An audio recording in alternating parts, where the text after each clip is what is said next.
Votre invité aujourd'hui dans la grande interview en direct sur Boursorama, c'est Pierre-André de Chalandard, le PDG de Saint-Gobain. Bonjour. Bonjour. Merci d'être là avec nous en direct sur Boursorama.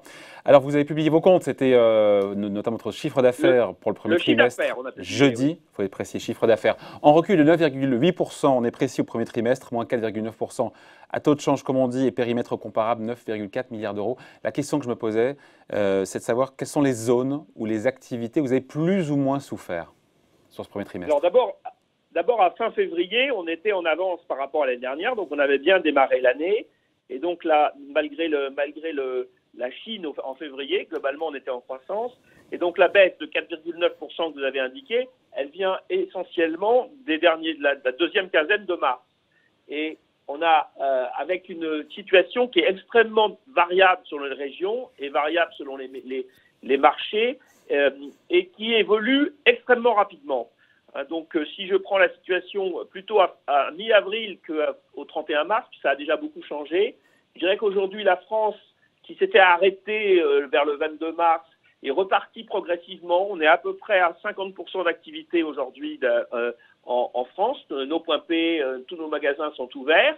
Une bonne partie sont ouverts, mais on sert tous nos clients et l'industrie fonctionne à peu près aussi.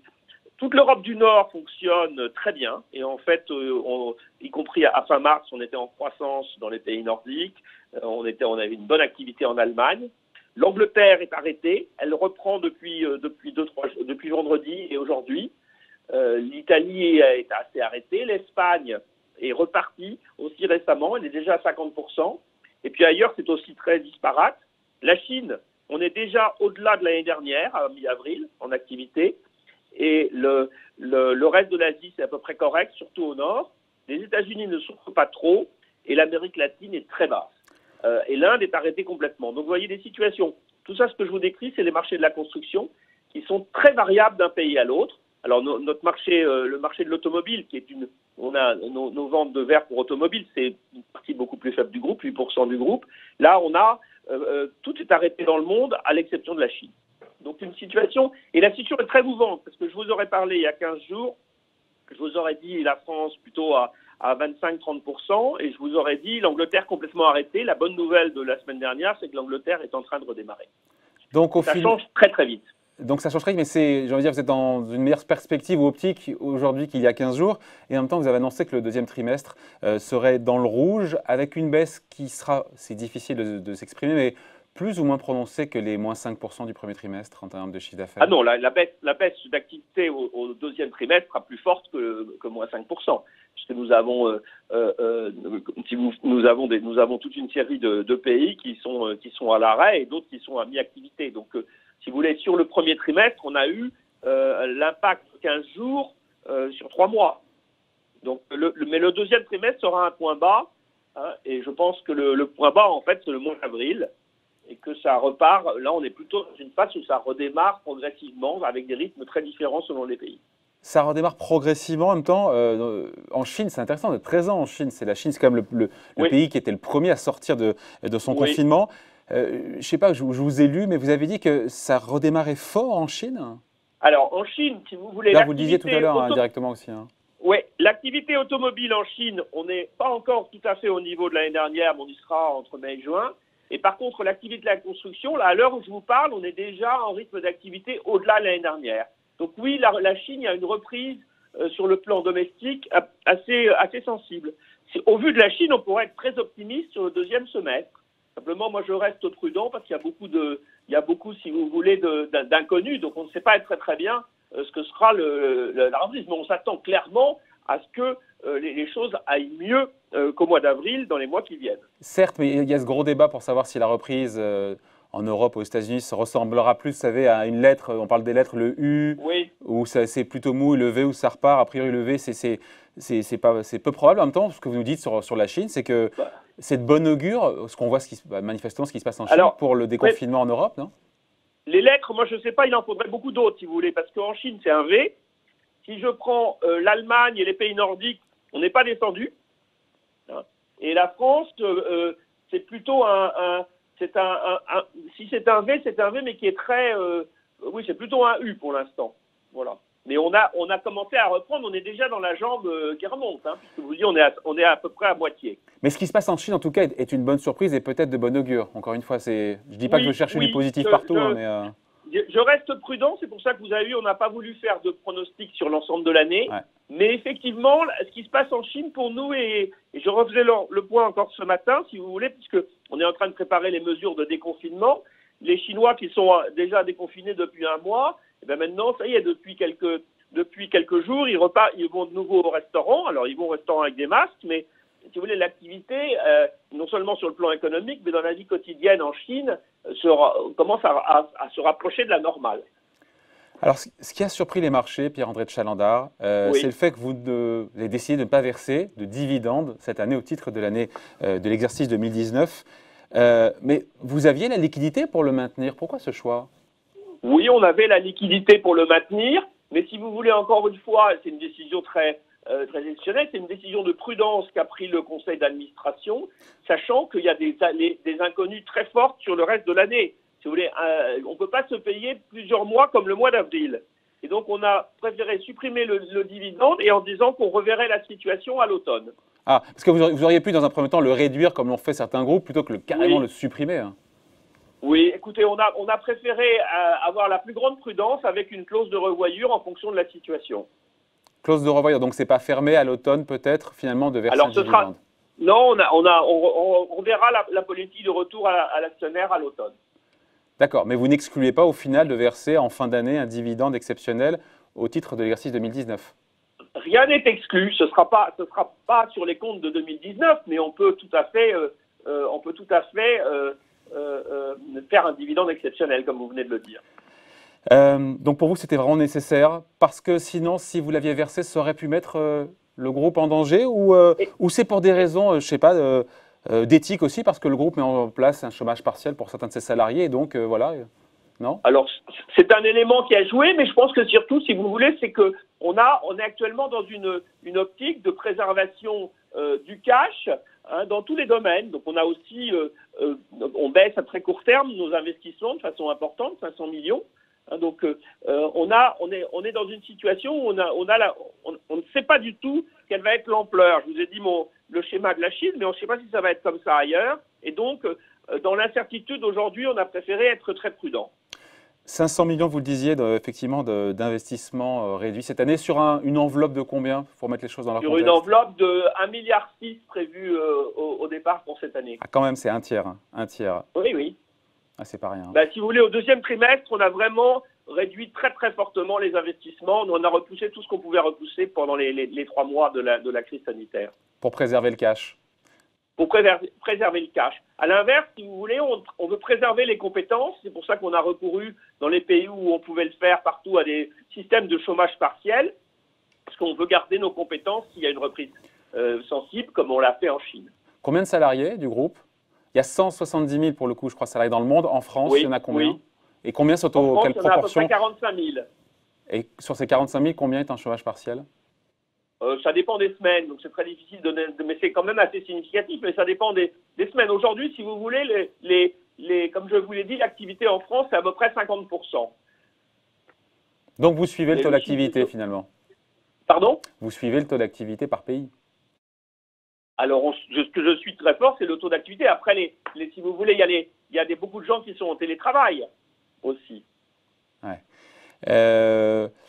Vous sortiez, c'est difficile, mais sortir encore une fois de ce dispositif de chômage partiel, ça dépendra encore une fois au gré de la reprise, toujours pareil. Hein. Oui, ça va.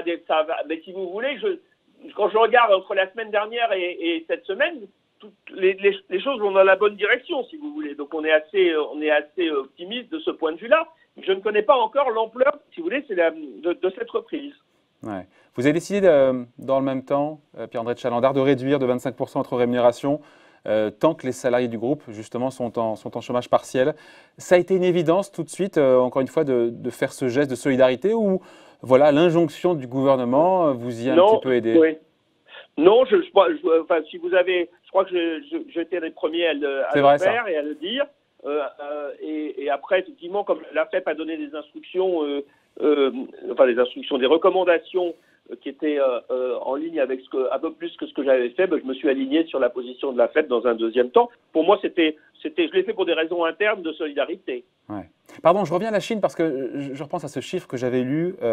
Vous tournez à 80%, c'est ça, de production? Non. Aujourd'hui, si vous voulez, sur l'activité construction, on est au-delà, on est à plus que 100 depuis quelques jours. En Chine? Oui. Par contre, l'automobile, on n'est pas tout à fait encore revenu, mais on y sera d'ici 3 semaines, entre 3 et 6 semaines.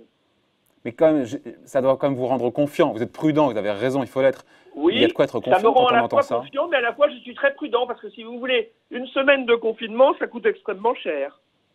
Ça coûte combien au groupe, une semaine de confinement? Je ne sais pas, parce que je n'ai pas calculé au niveau de l'ensemble du groupe, parce qu'on n'a pas la même situation dans tous les pays. Mais si vous voulez, le chiffre d'affaires, c'est quand même très très important. Hein. Ouais, évidemment, évidemment. J'ai lu aussi que vous aviez levé des liquidités sur le marché obligataire. Oui. Alors j'ai vu, c'est 2 ou 4 milliards que vous avez levé? Non, on a fait, comme on fait régulièrement, mais on a fait une émission obligataire, 2 émissions obligataires pour 1,5 milliard. Et puis dans le même temps, on a augmenté nos lignes de crédit. On avait 4 milliards de lignes de crédit qui ne sont pas tirées, et on a augmenté de 2, dont 1 qui a été tiré. Donc, en gros, on a beaucoup augmenté. Oui, on a des liquidités très importantes. Mais en même temps, le bilan de Saint-Gobain, et on le sait, il est robuste, mais c'était quand même nécessaire d'aller par sécurité, par précaution. C'est une mesure de grande précaution et de grande prudence. Et je pense qu'on est dans une situation, si vous voulez, qui est tellement évolutive et qui est tellement variable qu'aujourd'hui, je pense que c'était la sagesse. Et puis c'est vrai que vous étiez déjà… ça a été la décision du conseil d'administration. Et puis vous avez connu déjà la tempête de la crise financière de 2008-2009, quand les marchés sont fermés et que courir après la liquidité était devenu un… C'est pour ça qu'on a honnêtement, instruit par l'expérience, c'est pour ça qu'on a réagi extrêmement vite pour accroître notre matelas de liquidité encore. Un petit mot juste, Veolia compte, dans le cadre du déconfinement, carrément tester tous ses salariés en France, soit quasiment 50 000 collaborateurs, avec tests PCR, mais aussi, pour le coup, sérologique. Qu'est-ce qui est prévu? Est-ce qu'il y a une campagne de dépistage, encore une fois, à grande échelle qui est prévue chez Saint-Gobain? Pour l'instant, on fait des pilotes et on n'a pas encore pris de décision. On attend de voir comment se passent ces pilotes. Mais on aura la capacité, si nécessaire, de tester tous les… puisqu'on a commandé et on a reçu des tests sérologiques. Donc on a les tests, on n'a pas encore défini notre doctrine. Et vous arrêterez quand votre position là-dessus? Vous l'arrêterez quand cette position? Assez vite, d'ici une dizaine de jours. Ah oui, pas plus. Hein. Et sur l'idée, encore une fois, là encore, c'est connexe. Mais on attend aussi, si vous voulez, les positions des différents gouvernements sont aussi un élément important sur ces sujets-là, et c'est très différent d'un gouvernement à l'autre, mais on sera en capacité de proposer à nos salariés des tests aussi en interne. Oui, parce que ma question indirectement, Pierre-André de Chalandard, c'est comment les rassurer, vos salariés, sur le pourcentage qui reviendront au siège dès les premiers jours du déconfinement le 11 mai. J'ai vu que Veolia, pardon, on les prend en exemple, mais il y aura carrément des prises de température systématiques avant l'accès des salariés au bâtiment. Oui. Alors nous, on est en train de définir, et c'est pas fait, on devrait faire ça d'ici la fin de la semaine, notre dispositif pour les sièges, sachant que, comme je vous dis, toutes nos usines fonctionnent avec des gestes barrières, avec des mesures de…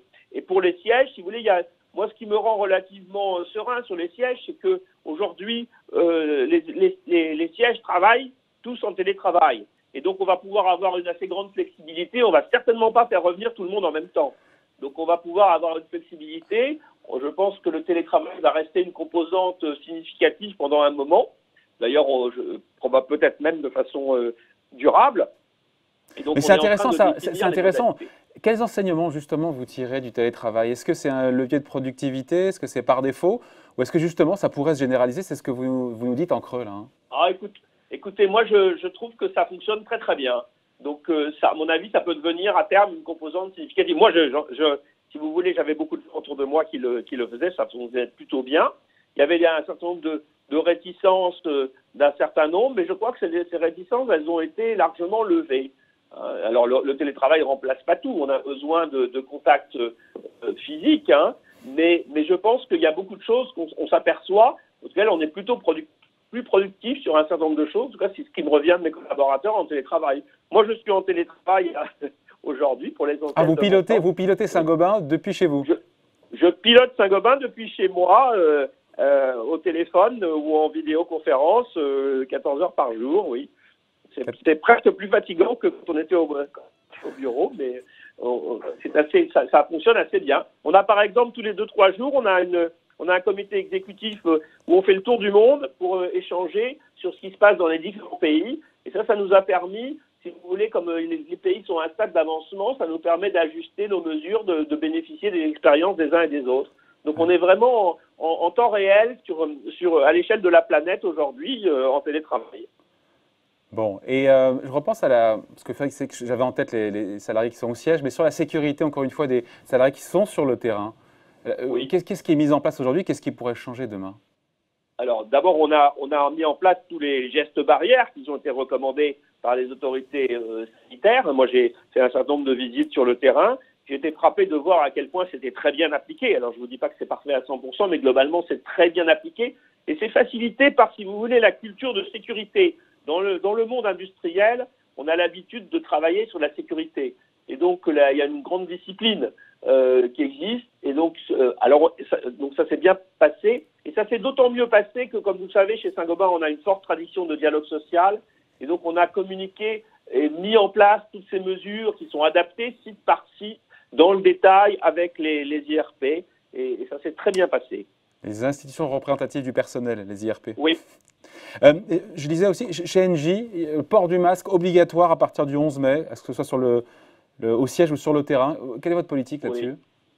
Écoutez, à ce stade, ou pareil, c'est pas encore défini. Le plus important, c'est les mesures de distanciation, mais il y a un certain nombre de salariés dans les usines qui veulent avoir des masques, et donc ceux qui veulent, on leur a donné. On n'a pas encore pris à aujourd'hui de décision sur la suite. On va commencer par écouter le Premier ministre là-dessus. Exactement. Question plus personnelle, Pierre-André de Chalendar, dans cette tempête, qui n'est pas la première à laquelle vous faites face, quels ont été vos doutes en tant que PDG? J'ai envie de dire vos priorités, mais on les a plus ou moins comprises. Évidemment, la sécurité des salariés, l'obsession du cash, ce qui est normal, de la survie, de la pérennité. Ouais. Quels ont été vos doutes? Si vous en avez, préparer le long terme, préparer le moyen terme. Moi, si vous voulez, il y a deux choses qui me frappent. La première, c'est que on avait adopté une organisation très géographique depuis 1 an et demi qui nous facilite beaucoup la tâche. Moi, je crois qu'il va y avoir un retour important des États. Alors, ça peut être bien, ça peut être plus discutable sur d'autres sujets, mais c'est quelque chose auquel il faut être préparé. Le local va devenir très, très important. Et puis, j'ai eu un doute. J'ai signé un certain nombre d'appels récemment. Moi, je crois que la reprise doit être encore plus marquée par la transition écologique, l'environnement et la lutte contre le changement climatique. Et là, je sens qu'il peut y avoir des forces dans l'autre sens, et donc j'ai des doutes, mais je milite activement pour que la reprise soit verte. Bon, reprise en tout cas, si on vous écoute pour l'instant, dans chaque pays, effectivement, personne n'est aligné, mais c'est encourageant, si on devait résumer un peu ce qu'on s'est dit, on va se quitter là-dessus, c'est que c'est encourageant sur la Chine, qui redémarre plus fort que ce que vous imaginiez. Oui. Et sur l'Europe, voilà, chacun est à son rythme. Chacun est à son rythme, chacun a eu des priorités différentes. Et globalement, si vous voulez, je pense qu'on a dépassé au jour où je vous parle, on a dépassé clairement le point bas. Bon, c'est ce qu'on nous souhaite tous. Merci en tout cas d'avoir été avec nous, hein, Pierre-André de Chalendar, le PDG de Saint-Gobain, invité de la grande interview en direct sur Boursorama. Merci, au revoir. Merci à vous. Bye.